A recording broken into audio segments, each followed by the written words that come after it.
Look what I've got! Hello everybody, I'm KC, and welcome to another edition of Let's Talk About. Today, let's talk about the Gravity Falls Journal. At long last, the physical copy of Journal number 3 has finally been released. And just looking at it, it's incredibly accurate. It really does feel like you're holding the journal from the show in your hands. It also comes with this dust jacket that not only has some glowing reviews on the back, but on the inside, there's a blueprint of all of McGucket's inventions, including the portal.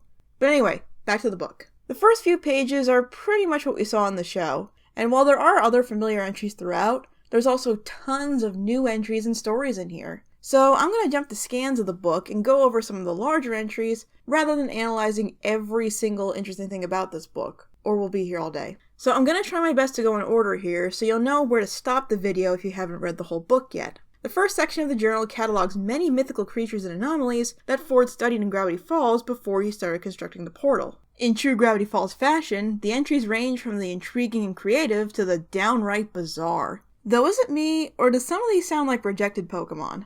I mean, Geodite and Scampfire?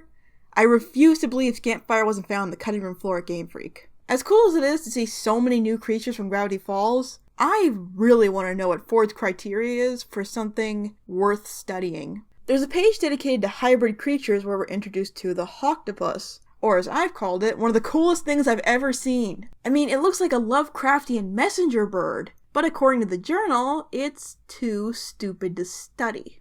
So let me get this straight, Fordsy. This surf and turf nightmare is not worth your time, but the cowl is. Anyway, outside of the new entries on new creatures, we also get some more info on stuff like the truth-telling teeth and the bottomless pit. Though my personal favorite from this section is the explanation for all the zombies in Scarioki. I've heard fans ask why so many zombies rose around the Mystery Shack, but I think we always thought it was one of those weird things that fans wonder about, but don't think there's an actual explanation for. Well, leave it to Hirsch to prove us wrong. Remember that flood mentioned in Northwest Mansion Mystery that killed most of the lumberjacks working on the mansion?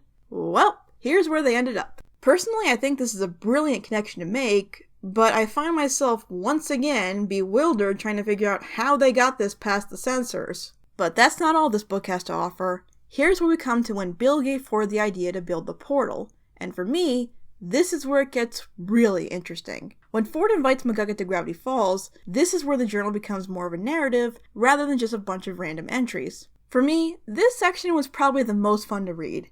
It's so nice to finally know what Fiddleford was like back when he was Ford's assistant. They give him some reoccurring quirks with the Cubics Cube, and he has such great chemistry with Ford. There's a decent portion of the book dedicated to him and Ford going on a journey to retrieve parts from the crashed spaceship, where they run into more anomalies, and you get a better idea of how these two work together. Ford had been around the supernatural for a while by this point, but Fiddleford is still new to all this, so he's much more cautious around creatures that could be considered dangerous. Which makes him very anxious when Ford messes with creatures like the Grem Goblin. The Grem Goblin is a very popular creature among fans, especially with fan content creators. There's a great fan comic out there called Tenure, which is pretty much the same scenario here, but with the Mystery Trio, a fan-made universe where Stan joins Ford and McGucket on their journeys in Gravity Falls. The reason I bring this up is that the comic never tells you what fear McGucket saw when he looked into the Grem Goblin's eyes. And you know what?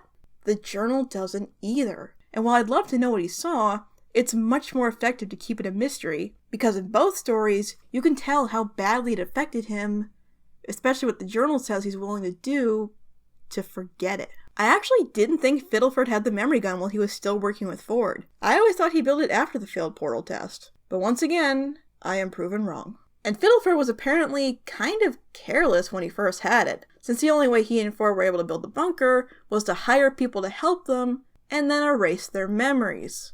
Presumably without their consent. Or Ford's. Does anyone else find this disturbing? Now, I could talk about the section on the bunker for a while, but we have a lot to cover in this book, so I'll just say that I was really happy that there was a section dedicated to the shapeshifter and its relationship with Ford. While their final confrontation was not what I was expecting, it's very creepy and kind of heartbreaking for Ford. It's probably the most intense entry in the journal so far. Maybe we should have a couple of fun moments to lighten the mood. So, what's next? Ah, crap. Yeah, there's a few pages dedicated to the last few days before the portal is tested.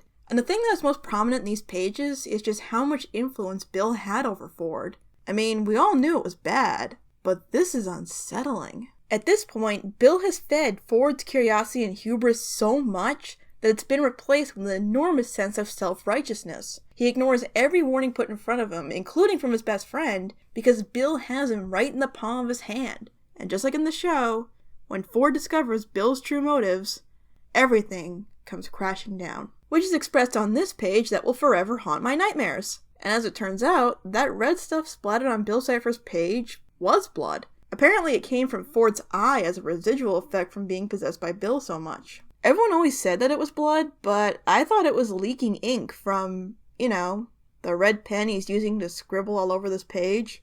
Guess I was wrong. Again. Should we just keep score? There we go. Almost everybody I've heard talk about the book say that this section is the toughest to read. And in some parts there was a genuine uncomfortable feeling. And I have to agree. But this section is supposed to be unsettling, and I personally never felt it went too far. Ford is terrified and very vulnerable, and all of his fear and regret are laid out on these pages. What makes it worse is that the journal says that the test for the portal happened on January 18th.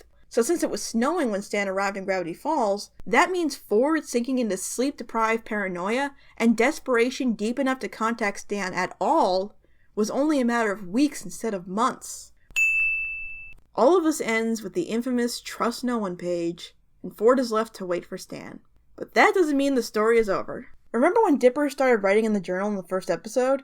Well, apparently he kept that up. The next section of the journal are entries summarizing the events of the first 3/4 of the show, with entries from Dipper, Mabel, and even one by Seuss. I'll be honest, this is the section I've read the least, since I wanted to get to the brand new content right away. But there are some new stories written into the mix, and I will be sure to read through the whole section at a later date. Just to give you a taste of the new stuff here, there's a cute story where during Land Before Swine, Stan stole a dinosaur egg that hatched a dinosaur that followed him around and picked up his pickpocketing skills. There's also some more info on what Dipper saw in Stan's mind in Dreamscapers, and elaborating on the effects of the love potion from the Love God, which was one of my biggest issues with that episode, so it's nice that I got some clarity. This brings us to Ford's return, and just like in the show, he is not happy. There's a good chunk of pages in a row of him just scribbling his agitation towards Stan and everything around him. It doesn't even seem like he looked at Dipper too fondly at first because he messed with his journal. Huh, who knew? Should he be this angry at Stan? Probably not. But we know this works out in the end, and this frustration is in character, so let's move on to the next section where we finally find out what happened to Ford on the other side of the portal. Ford's dimensional travels may have been the part I was looking forward to the most when it was announced. In this section, we learn where he wound up, what happened to him, and how he formed his mission to stop Bill. The moment Ford recounts his decision to dedicate himself to figuring out a way to destroy Bill reminded me a lot of Frankenstein, where Victor Frankenstein has had enough of his creation and chases him to the ends of the earth to destroy the monster he unleashed before it does more harm. I've noticed a few parallels between Stanford Pines and Victor Frankenstein, though to be fair, Ford isn't the only fictional scientist to share similarities with Dr. Frankenstein, but it was a nod I really liked. Ford then catalogs a few of the dimensions he visited, all of which are very creative, diverse, and the concepts behind some of them are pretty hilarious. My personal favorite was the reveal of what Dimension 52 was like. The Oracle Ford met there is such an interesting being, and it turns out that she helped Ford install the metal plate in his head, to help prepare him for his fight against Bill. Yep, turns out Ford did confront Bill again after he set off on his journey, and before he wound up back in Gravity Falls. Now we've seen so far that the journal takes time to explain some inconsistencies, or expand on things that they may not have had time to do in the show. While I'm fine with most of this being covered here, Ford's big confrontation with Bill is something I wish was at least mentioned in the show. Basically, Ford confronts Bill in the Nightmare Realm and is about to destroy him with the weapon we saw back in Weirmageddon. But then Stan reactivates the portal, and Ford jumps through knowing that it would collapse behind him and Bill wouldn't be able to get through. What I'm getting at here is that this moment makes Ford's frustration at Stan much more understandable. This is the third time Stan has interfered with a grand plan of Ford's, and as we saw in the show, there were major consequences for it. I'm not blaming Stan for Ford's anger, but I think a lot of the frustration the fans felt towards Ford would have been lessened if we had this information earlier. So after what happened in the last Mabelcorn, Ford tries to explain to Dipper why Gravity Falls is so weird. It turns out that the weirdness in Gravity Falls has nothing to do with other dimensions, just that weirdness and oddities themselves are magnetically drawn to the town. Not the best explanation we could have gotten from a scientific expert on the field, but okay, I'll buy that. Then Dipper suddenly blurts out his real name. I wasn't one of those fans who was dying to know Dipper's name because I just couldn't imagine him being called anything but Dipper, so I didn't think that any name could really fit.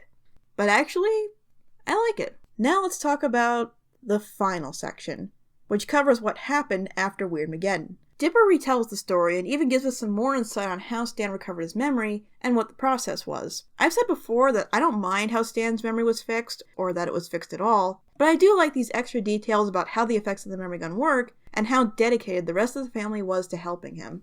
Especially this page with Stan and Ford that I can't even.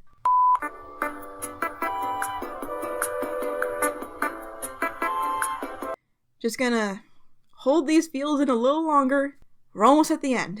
After this, it's just pure sentiment and reconciliation. Ford writes about his humbling experience over the past few days and how proud he is of his brother, helping him realize just how important it is to at least give someone a chance to be trusted. He even connects more with McGucket. After reading through Ford's ambitions, adventures, mistakes, setbacks, and realizations, these final pages finally show us Stanford and the rest of the Pines family together and happy. And that final drawing of the cast laughing around a campfire on the last day of summer vacation is one of the most optimistic and happy images in the franchise. The journal ends with a final page from Ford, which I am so determined not to spoil, I'm not even going to show you a scan of it. Trust me, it's much more rewarding to see it after you've read through this yourself.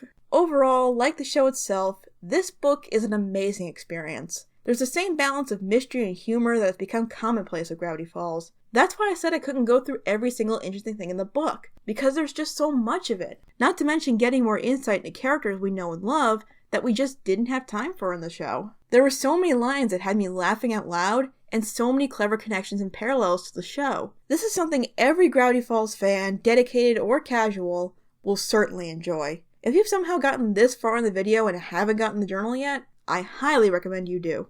You know, it was really nice to talk about Gravity Falls again. I mean, I only started reviewing episodes in the second half of season 2 almost a year ago? Wow. Maybe there's a way I could talk about a bunch of Gravity Falls episodes at once and celebrate this milestone. Well, in the meantime, thanks for watching, and I will see you guys next time.